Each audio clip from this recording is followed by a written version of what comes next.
Bring it right back to me, baby. No, we've been here before. Give me the real this time, no cap.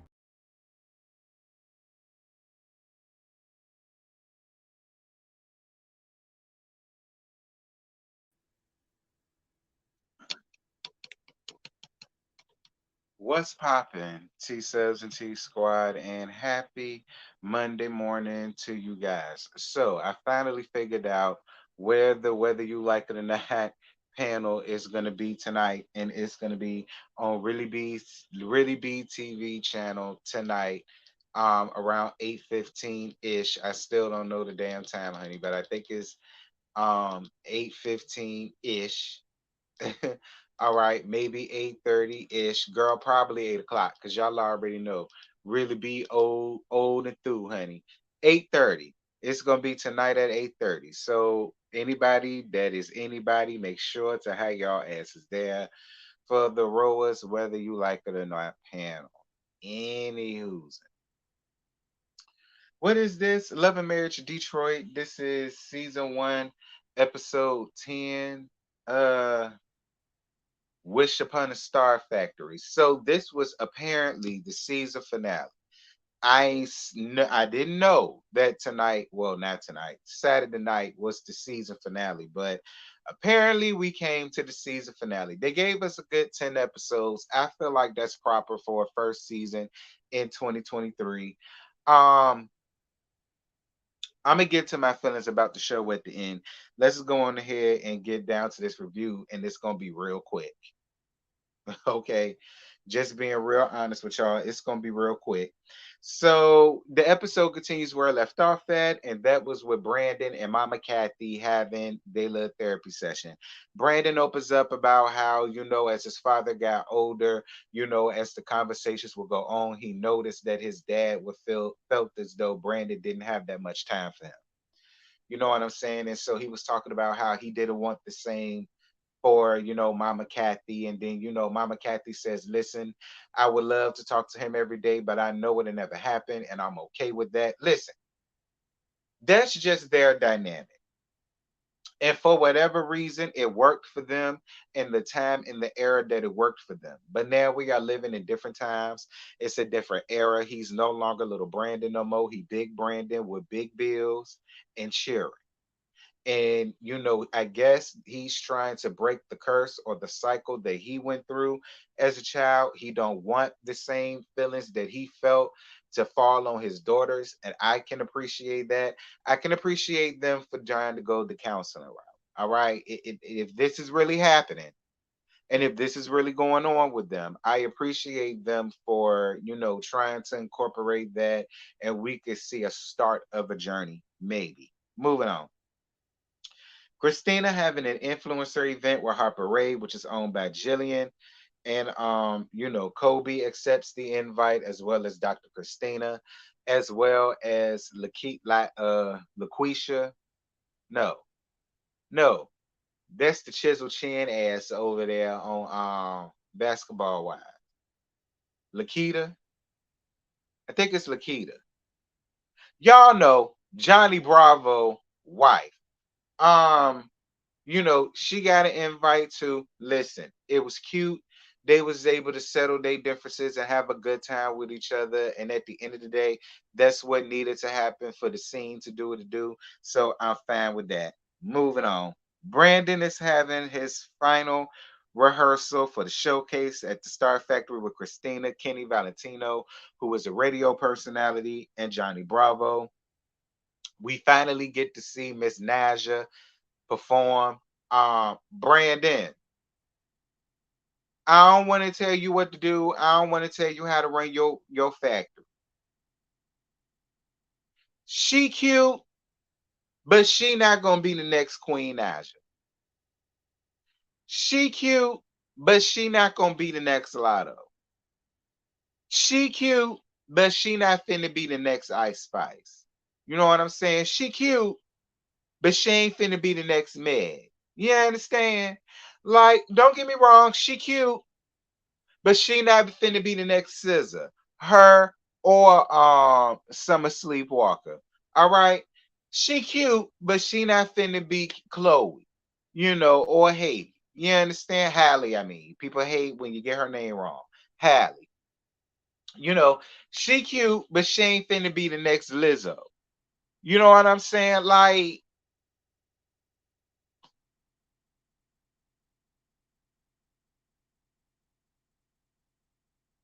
child, she cute, but she ain't even finna be the next Melody Cherie. All right. And need I remind y'all on the second channel what we got with Melody Cherie?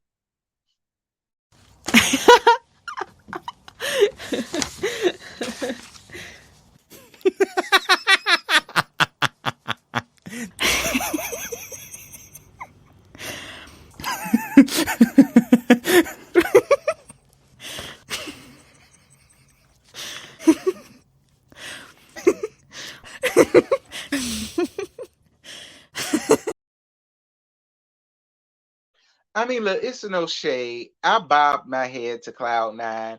You know what I'm saying? None. But I mean, she ain't even that. All right. No shade to her. And I ain't saying she can't be that, but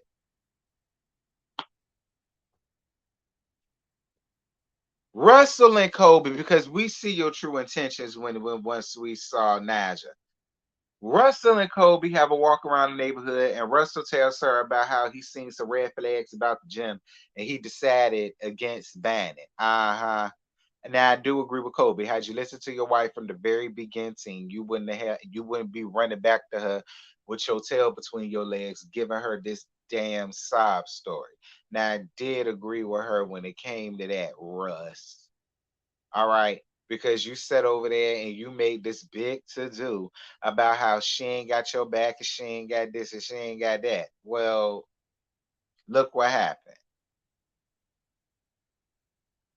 Kobe feels like they could use some help in their communication and so on and so forth. So she finally agrees to therapy, apparently, because Russell told her that they needed therapy one time before. Maybe he did tell her that and I just missed it, but she had to admit that he was right, and that's just that. Moving on.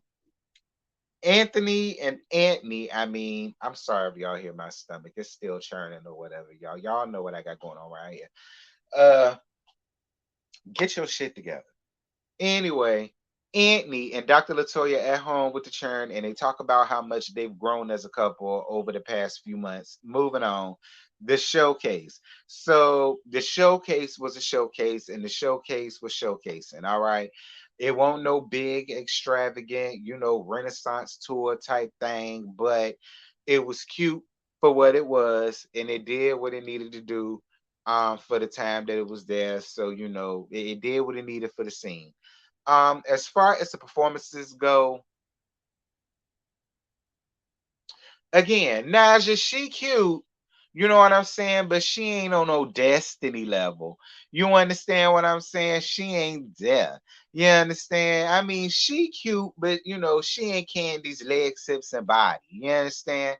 She ain't got to that point. I mean, it's cute, but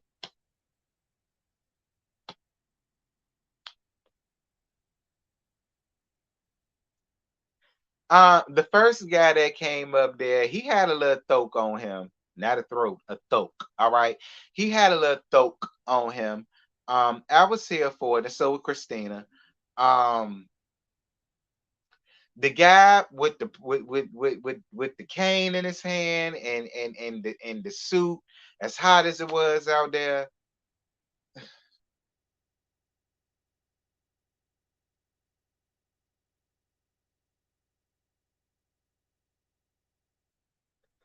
Uh Must have been one of Brandon people. Anyway, because that's the one Lyreek didn't want to approach, and I don't blame him. Anyway, speaker Sean, Lyreek, Sean pops up down to the showcase, and Brandon feels away, but Christina gets them to the talk. Brandon, let me tell you something. Russell, fine ass, and Anthony showed you all season just how little respect that they got for you. Now, Russ is one thing, but see, I really wouldn't expect it from Anthony.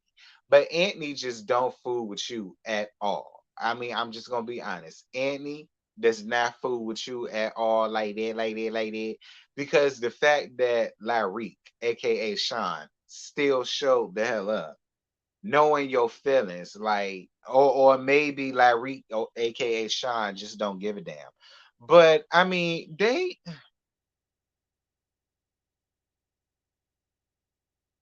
listen.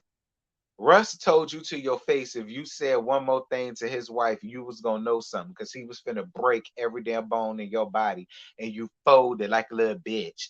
And then you got Anthony up here just doing the most for these cameras to despite y'all friendship and Lyrique shows up, you walk off and just leave your wife there.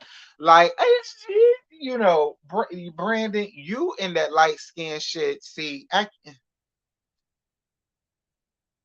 anyway, at least Christina was able to get the both of y'all to talk. Now, Sean, I don't believe you when you said you never tried to poach his clients because you sat there and waited for him to leave and tried to poach his wife right from under his damn nose. You understand me? So I just don't. But it's because of that, because you strategically waited for him to walk off before you decided to try to get a hit from his wife. Do you hear how that sound? I wonder how you would feel if the shoe was on the other foot and you was married to Christina, and then this nigga came and walked up on her and was like, "Yeah, you should let me get you a record deal. I could take you places." You gonna feel away again. Anthony don't really respect you like that. Russ don't respect you like that. Lyrique, aka Sean, don't respect you like that. Like you don't get no respect nowhere. Lord have mercy, Jesus. Anyway, Brandon and Anthony share a moment. I probably. I mean, it was cute.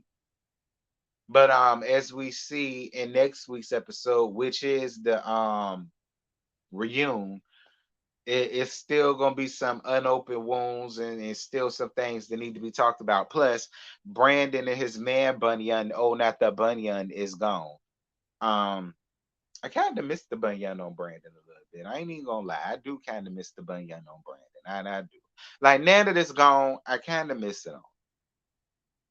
But I don't know. That's all I got. I ain't got no more. Now, as far as my feelings about this show,